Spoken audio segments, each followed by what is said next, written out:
Düşeceğim yerden yere, bilmem kaçıncı derdim bile. Ölsem koyamazsın onu yerime.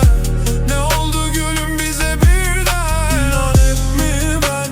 Düşeceğim yerden yere, bilmem kaçıncı derdim bile. Ölsem koyamazsın onu yerime. Ne oldu gülüm bize birden? Hiç anlamadılar gönülde yatan. Tek derdiniz para pul, sevmek ne pahalı.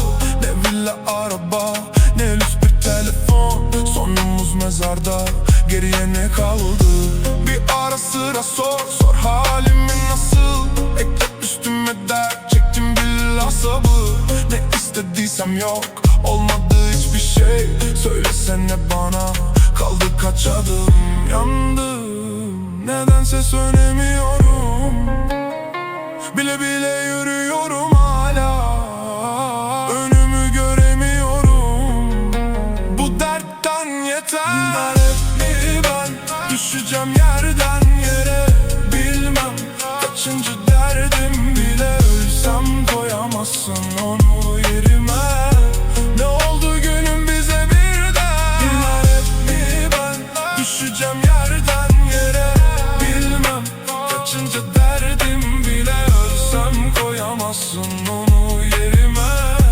Ne oldu gülüm bize birden?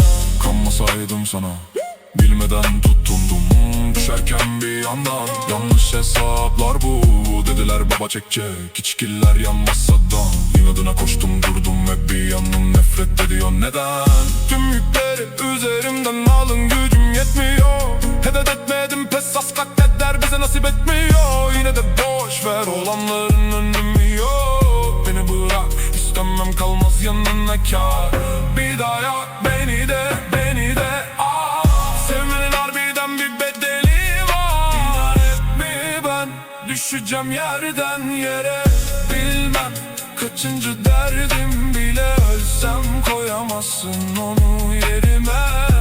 Ne oldu gülüm bize birden? Lanet mi ben? Düşeceğim yerden